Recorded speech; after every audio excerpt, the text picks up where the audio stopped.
Buenos días, les saludo cariñosamente desde Nicaragua. Agradecemos a la Federación Latinoamericana de Comunidades Terapéuticas por darnos el espacio de poder compartir con ustedes esta clase que será parte de un proceso de aprendizaje que la Federación ha creado a partir de esta situación que estamos viviendo. Espero que ustedes y sus familiares se encuentren de la mejor manera en cada uno de sus países y que todos muy pronto podamos salir de esta situación. El tema que desarrollaremos en este momento será tratamiento en comunidades terapéuticas, un desafío desde el enfoque de género. Para el desarrollo de esta temática estaremos dos personas, Angélica Toruño, quien es una persona con gran experiencia en la temática y sobre todo tiene un compromiso personal y social con el tema y nos ha acompañado a nivel de procesos tanto al equipo terapéutico de la Fundación como a cada uno de los usuarios que tenemos en los diferentes dispositivos. Y quien les habla, Giselle Leal, quien dirige la Fundación Solidaridad de Henares Proyecto Hombres en Ixol, y también doy acompañamiento cercano a cada una de las usuarias y usuarios de los diferentes dispositivos de nuestros centros. Para iniciar con la temática, les dejaré con Angélica Toruño, quien hará todo el proceso de iniciación sobre esto. Buenos días a todos y a todas. Muchas gracias, Giselle, por invitarme a hacer este proceso de socialización del conocimiento, que es todo un desafío a partir de todo este proceso de reflexión, digo yo siempre, de trabajar desde el enfoque de género. Y bueno, tengo muchos años de trabajar el tema con víctimas de violencia, principalmente mujeres y niñez.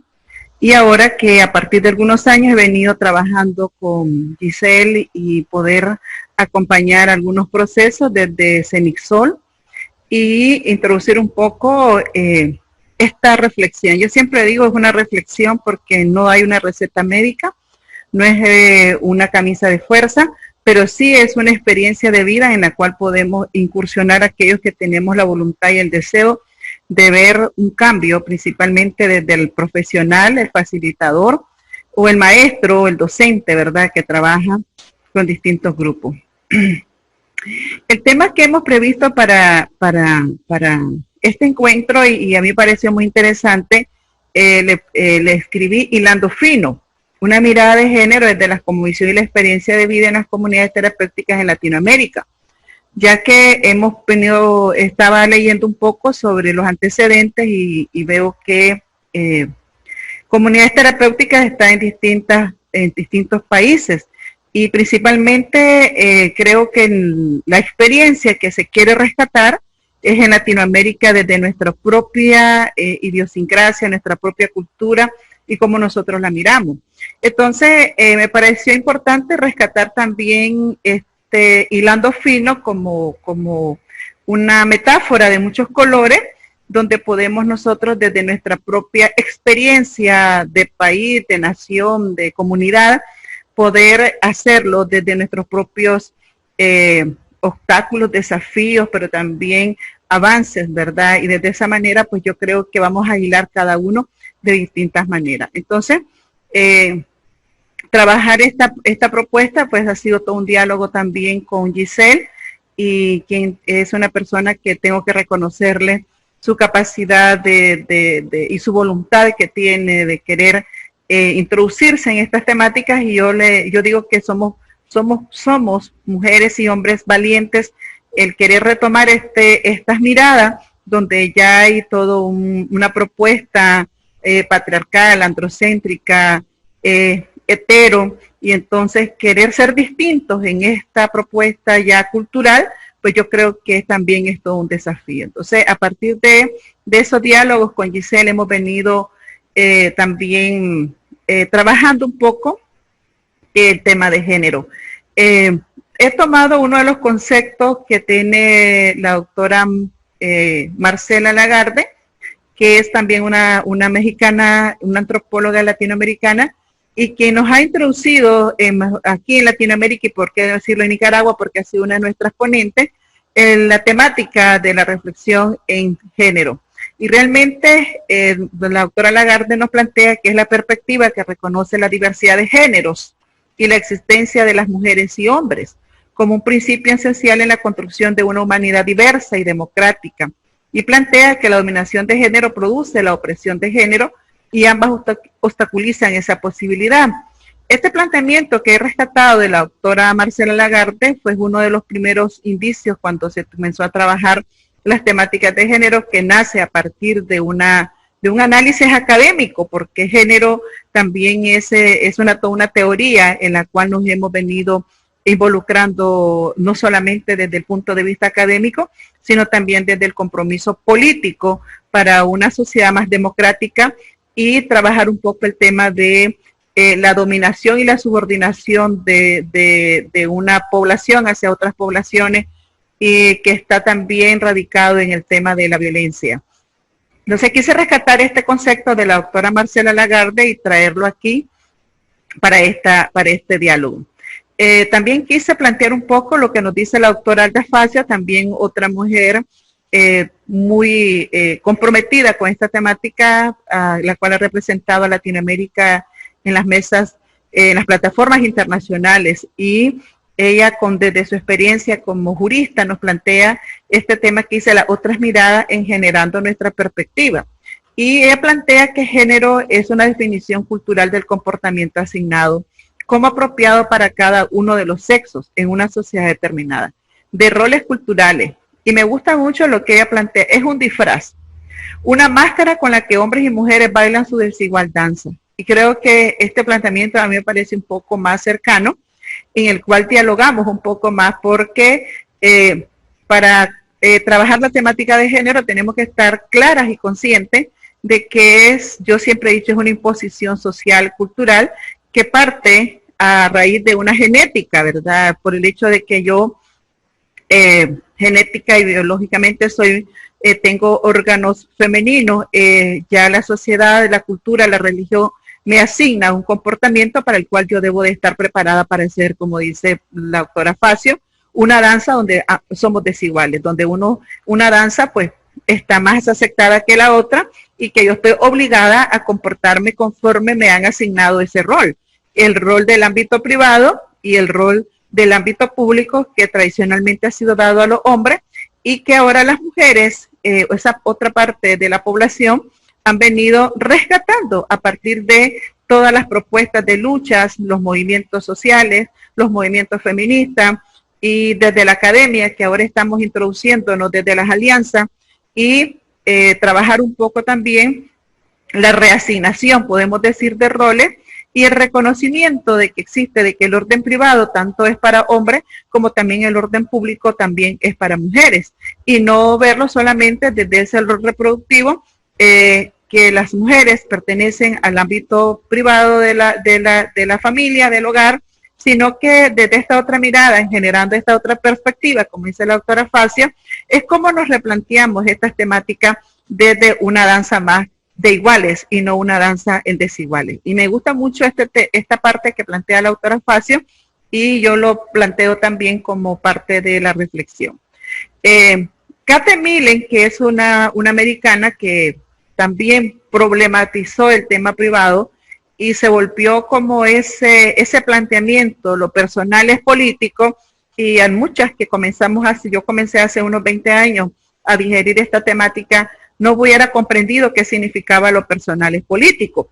Sin embargo, conforme vamos creciendo un poco, y también vamos desaprendiendo, como plantean las teorías de género, y replanteándonos y construyéndonos y desconstruyendo todo un sistema, Kate Millen propone y dice, ¿por qué lo personal es político? Y cuestiona todo el orden patriarcal androcéntrico, así como el ámbito privado y público, porque siempre se ha creído que lo privado no tiene ningún tipo de análisis en este planteamiento. Sin embargo, el ámbito privado sí tiene que ser cuestionado.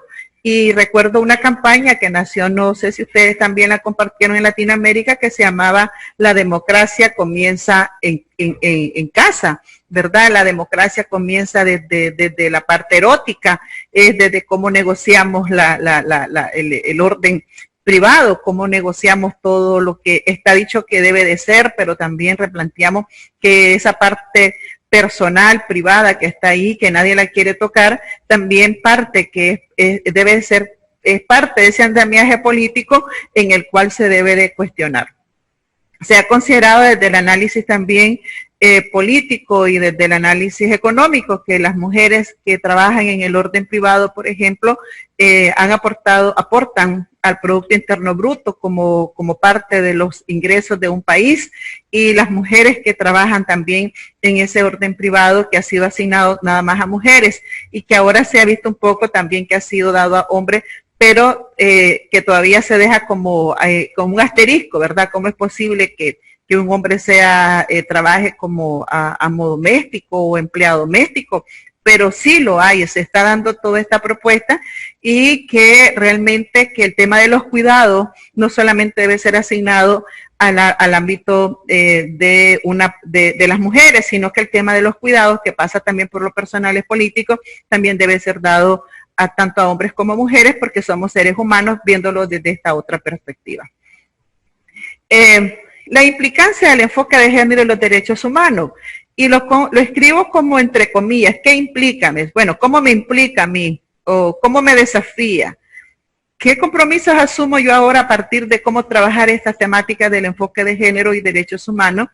Porque se ha creído, y eso es una mala interpretación, es que es la Giselle, ¿verdad? Y me disculpa Giselle que tomo su nombre, es la Giselle la que anda trabajando género, o es la Angélica la que anda con ese tema. No es una cuestión de persona, ni es una cuestión de qué es la persona la que lo está haciendo.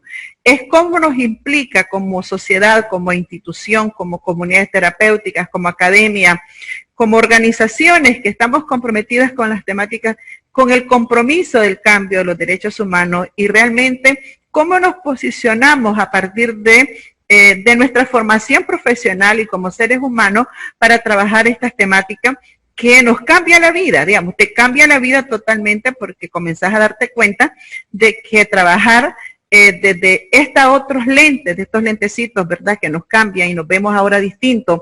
No es que yo soy la super mega ultra profesional que me lo hace todo, no. Realmente me doy cuenta que soy un ser humano que tengo poder, y que este poder lo puedo también utilizar para acompañar a personas que requieran una atención a lo mejor desde su problemática, pero que también tiene poder. Y entonces por eso yo escribo desde esa pregunta así, desde ese tema como provocador. ¿Qué implica? ¿Qué significa para mí trabajar estas temáticas del enfoque de género y derechos humanos? Y he hecho como algunas menciones, entre ellas visibilizar la violencia de género y la violencia basada en género. Porque cuando nosotras no trabajamos realmente desde esta otra mirada, podemos naturalizar y normalizar la violencia. Incluso la justificamos. Lo que pasa es que bebe guaro porque le gusta, porque realmente le pegaban y entonces se va a pegar porque le gustaba que le pegaran.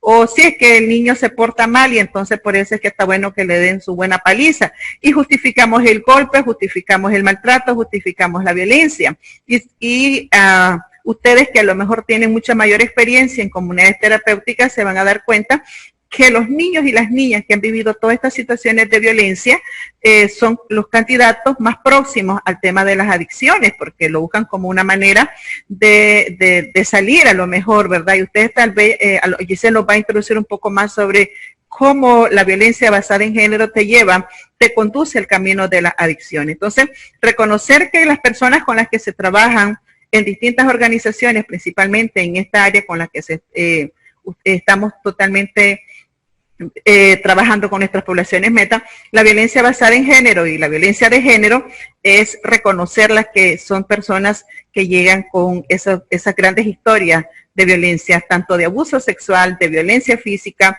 educación, tomando la educación como violencia, y hay personas que creen que a los niños para educarlos hay que golpearlos, familias disociadas, disfuncionales, y todo esto tiene una raíz, se llama violencia de género y la violencia basada en género. ¿Y por qué digo la BBG, violencia basada en género y violencia de género? Voy a hacer una gran diferencia. La violencia de género puede ser para hombres y mujeres, niños, niñas, ancianos, no importa el sexo. Y cuando hablo de violencia basada en género, me estoy refiriendo a la violencia estrictamente basada en el género mujer, que se le violenta por el hecho de ser mujer. Y esto pasa si yo salgo a la calle y voy caminando, ¿verdad? Puede ser que alguien me diga un piropo, me diga una vulgaridad, y si voy de noche y entonces salgo a las 12 de la noche y me viene un tipo, me abusa, me viola, me asalta, y entonces, bueno, a mí me pasa esto porque soy mujer. Realmente, ¿quién la mandó a andar a la calle? ¿Quién le dijo que fuera a esa hora? ¿Quién la mandó a andar con falda chinga? ¿Quién dijo que provocara a los hombres? Realmente ellos se sintieron provocados ante ella. Entonces, la violencia basada en género está relacionada con el femicidio, con la misoginia y con todas aquellas condiciones que están vinculadas con el hecho de ser mujer. Trabajar estas temáticas también implica reconocer el uso y el abuso de poder. Yo puedo usar el poder, pero también como profesional, yo puedo abusar del poder como profesional, como terapéutica, como directora, como profesional que me creo que tengo más poder que otros. Y trabajar estos temas pasa por reconocer que todos tenemos poder, desde el niño que nace en el vientre de la madre, todos los seres humanos tenemos poder. La gran diferencia es que unos han sido desempoderados, se les ha quitado poder y se lo hemos dado a otros hemos cedido poder. Entonces, reconocer el uso y el abuso de poder. Es importante replantearnos que el poder pasa por darnos cuenta que para qué nos sirve el poder. Y en eso pues tenemos también a muchos teóricos que nos han planteado el uso del poder, ¿verdad? Y cómo lo trabajamos desde todas las esferas, tanto políticas, estructurales, personales. Y es una reflexión más profunda que deberíamos de a lo mejor revisarlo a partir de cómo estamos usando el poder en las comunidades terapéuticas o como profesionales. El otro punto pasa por respetar el derecho de las personas consumidoras de sustancias psicoactivas, poblaciones meta con las que trabajan los terapeutas y profesionales, porque podemos caer en vulnerar. Yo puedo vulnerar los derechos de una persona que está en el centro, porque considero de que si no tiene familia, si no tiene quien la quiere, porque tengo que quererla yo. Además tiene que hacer lo que yo digo, tiene que pensar como yo pienso, caminar como digo que debe de caminar. Y entonces eso nos lleva a no respetar los derechos de las personas y que cada persona tiene su propia historia, tiene su propia forma de ver la vida, y que tenemos personas de distintas regiones. Entonces todo esto pasa por este tema. Reconocer las desigualdades de género, reconocer la violencia, reconocer la discriminación, reconocer que hombres también discriminan a otros hombres, mujeres discriminamos a otras mujeres, los hombres discriminan a las mujeres, discriminan a los niños. Entonces reconocer las desigualdades de género es muy importante a partir de qué significa trabajar en género. Respetar la historia de vida del usuario, cada relato es único, y entonces a veces hablábamos con Giselle y decíamos que debemos de sentirnos agradecidos que alguien llegue y te cuenta su historia, porque es su historia, y su historia es un derecho a la intimidad, es un derecho a la integridad, es un derecho digno, digamos. Si yo te cuento algo que me sucedió cuando era una niña, cuando tenía 12 años, 13 años, y te estoy contando que mi padre me abusó, mi hermano me violó, un amigo me violó, te estoy contando algo muy importante para mí. Lo más importante es que creas mi relato, no lo veas como una historia cualquiera o un relato más de los que llegaron a la organización, sino que debes de respetar mi historia. Entonces, eso es algo que se debe de tomar en cuenta cuando trabajamos con personas que son víctimas de violencia o con usuarios de servicio en estas comunidades. Y el sexto, que me pareció muy importante, que lo rescato de la autora Yoconda Batre, que es la implementación del enfoque género sensitiva, que yo sé que lo trabajan en algunas organizaciones como una terapia también, pero el enfoque género sensitivo no solamente es una terapia, sino también que es una manera una metodología también con la que podemos trabajar. y pasa por el reconocimiento de que para las mujeres vivir en una sociedad sexista ha tenido un costo en su salud mental, que la opresión vivida está basada en el género, la clase, la raza, y esto ha generado grandes problemas en su autoestima y en la falta de poder y autonomía. Entonces yo dejo el enfoque de género sensitiva como un subtema en el tema en el invento de género, porque es como aterrizar qué significa trabajar desde esta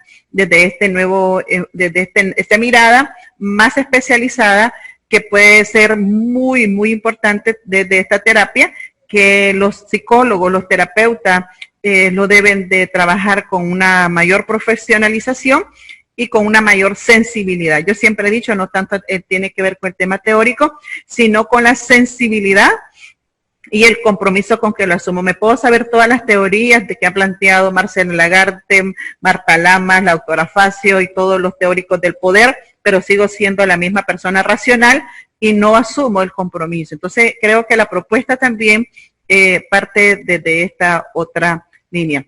Quiero dejar un poquito por aquí lo que he venido planteando, porque Giselle va a continuar hablándonos un poco cuál ha sido la experiencia que ellos han venido trabajando, cómo han venido construyendo y desconstruyendo en CENIC Sol y cómo nos hemos venido acompañando. Creo que también es importante, y siempre lo dejo en la reflexión, estos son pasos. No hay nada terminado, no hay nada concluido, son apenas los primeros pasos, pero ya reconocerlo y quererlo trabajar me parece un gran paso que hay que estimarlo mucho, porque no todas las personas muchas veces quieren dar este paso porque significa cambio, ¿verdad? Así que los dejo por aquí para que en este momento continúe Giselle con la siguiente parte de la exposición.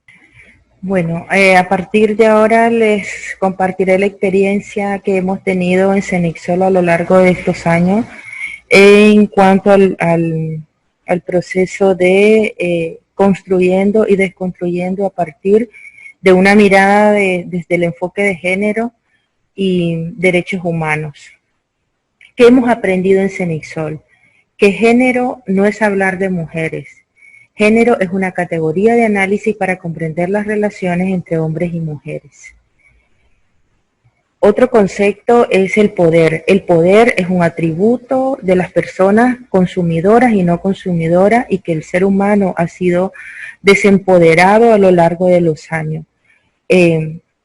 La estructura de comunidad terapéutica se presta muchas veces a hacer mal uso del poder, y la estructura jerárquica que tenemos, que es muy buena y que ayuda también y que contribuye al diario vivir de los procesos que llevamos, pero si uno no es consciente y no hila fino en cuanto al uso del poder que nosotros tenemos en las comunidades para facilitar los procesos, se puede ver como una situación también de violencia, ¿verdad? Como una expresión de abuso de poder.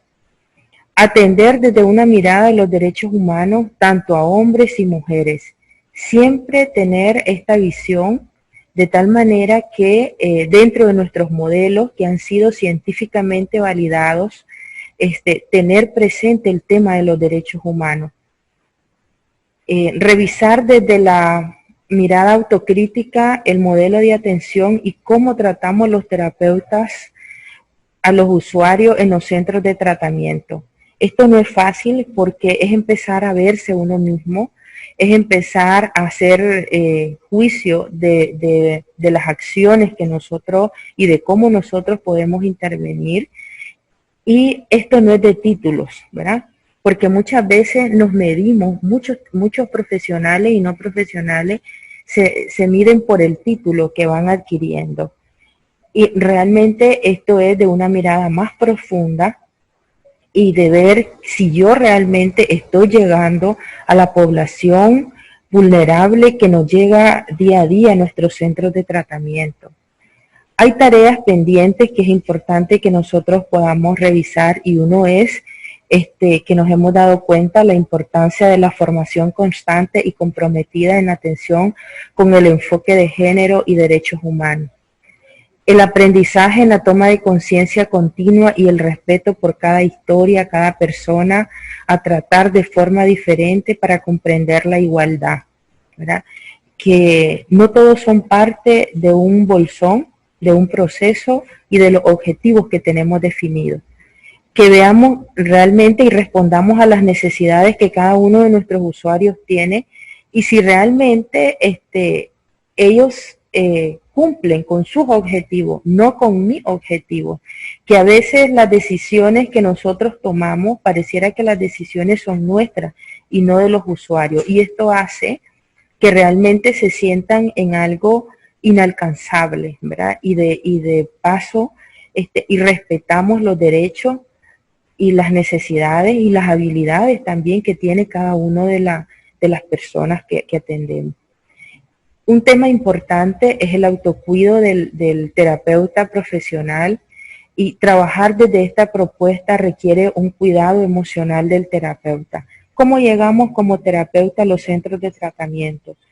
Llegamos con patrones arraigados generacionales, con un estilo de crianza inadecuado, intentando ser las mamás, los papás, los tíos de nuestros usuarios y olvidándonos realmente que nosotros estamos respondiendo a los deberes y derechos, que somos profesionales y que nos tenemos que apegar y responder a las necesidades de los usuarios.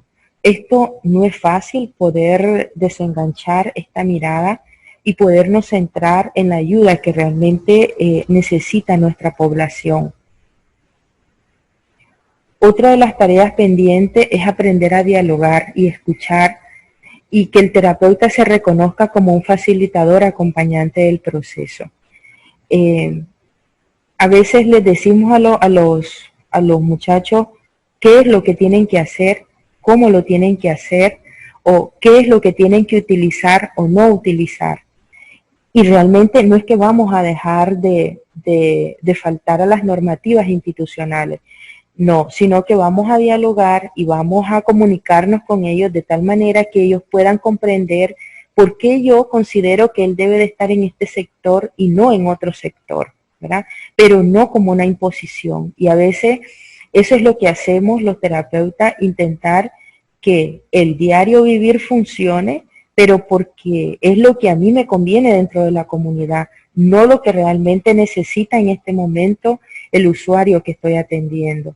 Otro tema es respetar el proceso de recuperación de cada persona y siempre dejar puerta abierta, reconociendo que es una enfermedad, porque aquí tenemos muchos elementos causales, la violencia de género, el poder, los roles que nosotros hemos utilizado. Incluso a veces hay situaciones o cargos que nos ha tocado desempeñar en diferentes espacios de la vida y realmente llegamos a criticar, ¿verdad? Los roles donde las mujeres y hombres que nosotros tenemos en nuestras instituciones han estado.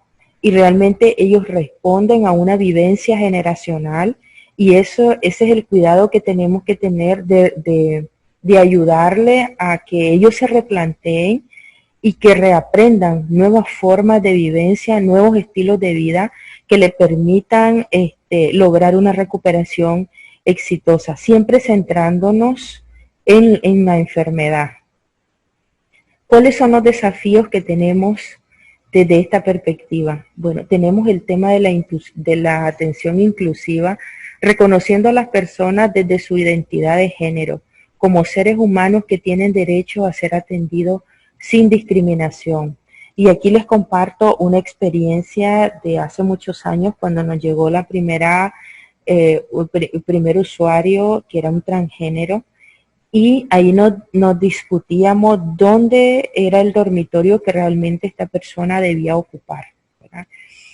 Pues, ¿qué lección nos dejó esta experiencia? Que cada persona necesita su propio espacio, que la diversidad necesita su propio espacio, que debemos de respetar, ¿verdad?, el espacio de cada uno, incluso poder respetar la vivencia, porque esto es parte de su identidad, es parte de encontrarse consigo mismo, parte de tener sentido de pertenencia, y realmente nuestros usuarios lo necesitan, ¿verdad? Porque muchos han empezado un ciclo de adicción porque realmente no han encontrado un lugar en la sociedad, no se han sentido bien y realmente han recurrido a la droga como una válvula de escape. Otro tema es la atención especializada desde una mirada de derechos humanos sin sesgos patriarcales, religiosos y culturales. Este tema es un poco complejo en el sentido de que si nosotros revisamos la historia de las comunidades terapéuticas, vemos desde cómo empezaron, cuál es la lucha que se ha tenido, y no es fácil, porque cada líder quiere tener su propia política de actuación y responde a los intereses particulares, unos religiosos, otros culturales, lo que hace que no tengamos planes de intervención integrales y que sesguemos gran parte del proceso de crecimiento personal de cada uno de nuestros usuarios. Entonces aquí la invitación es abrir nuestra mirada, ampliar nuestro horizonte y poderles, que nos podamos formar y que podamos ser líderes, no desde lo que yo creo, sino desde lo que nuestra población necesita. Un profesional comprometido con los principios, valores y ética para una atención humana y holística, ¿verdad? Sé que en este tema hemos venido avanzando mucho en el tema de las comunidades terapéuticas porque hemos venido apostando por planes de intervención integrales y hemos venido ampliando nuestros horizontes, pero el compromiso tiene que ser muy personal, ¿verdad?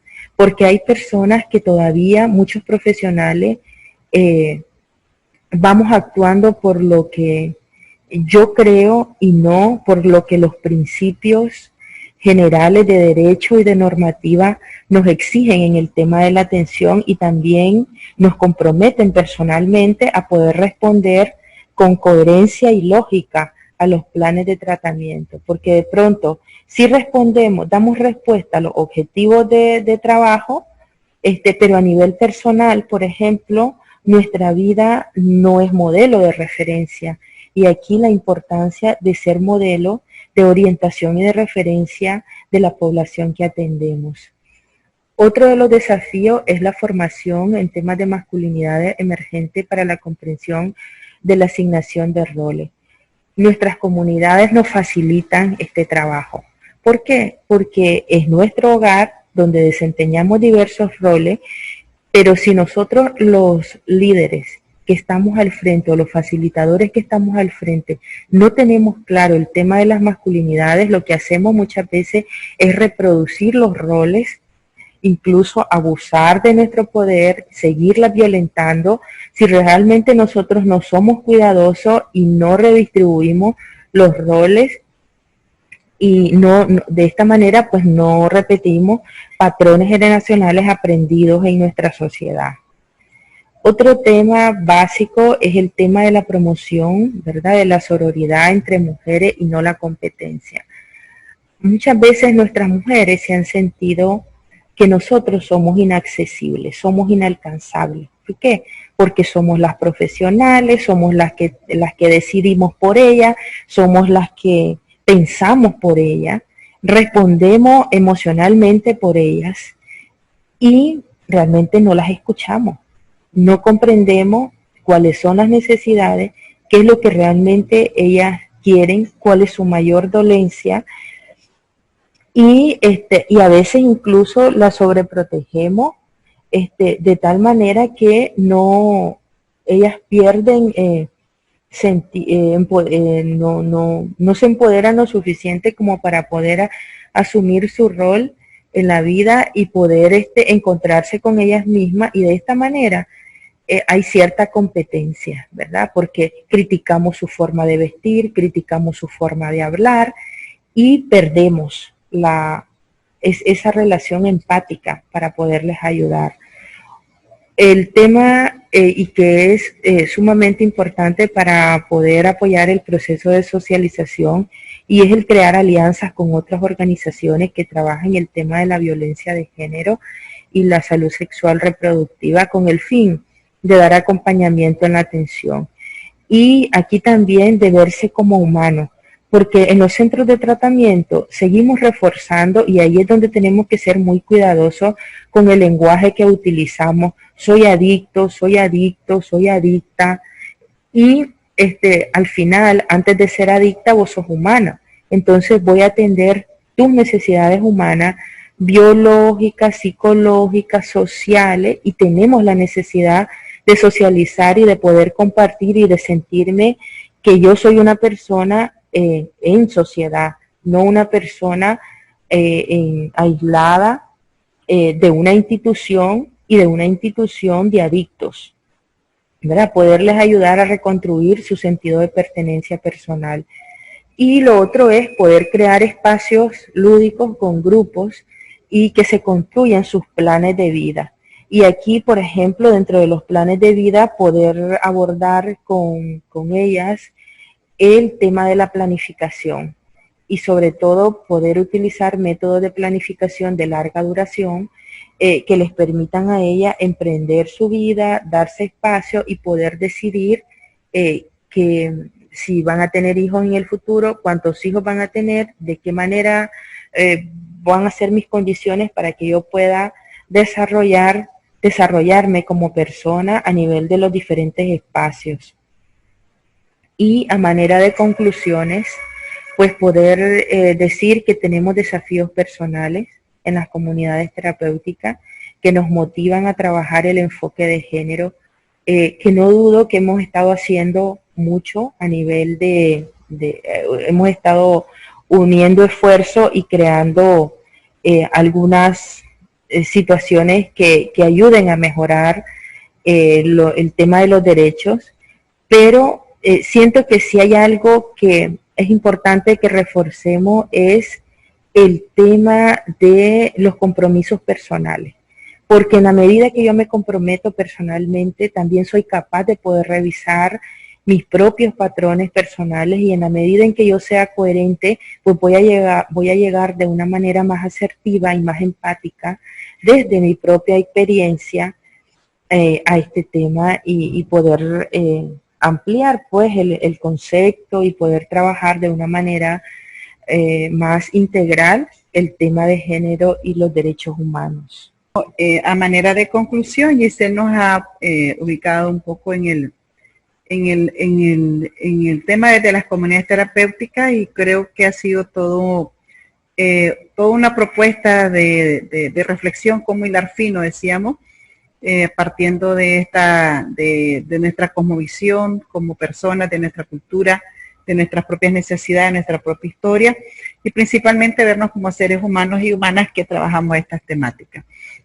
Vuelvo nuevamente a ubicar en la reflexión este dibujo de múltiples colores que surge a partir también de nuestra diversidad de pensamiento, diversidad de identidades de género, diversidad religiosa, de todas las diversidades que existen, que está la gran riqueza, y poder construir juntos una propuesta de cambio a partir de un cambio personal de nuestro vocabulario, nuestra forma como nos tratamos a nosotros mismos, cómo nos sancionamos y cómo podemos también tratar a las personas con las cuales trabajamos. Dejo también como parte de una referencia bibliográfica el material con el cual se trabajó esta presentación. Esperamos que les sea útil y que podamos continuar hablando un poco sobre el tema. Muchas gracias. Quedo a la orden de la Federación de Comunidades Terapéuticas y podemos seguir dialogando sobre este tema. Muchas gracias.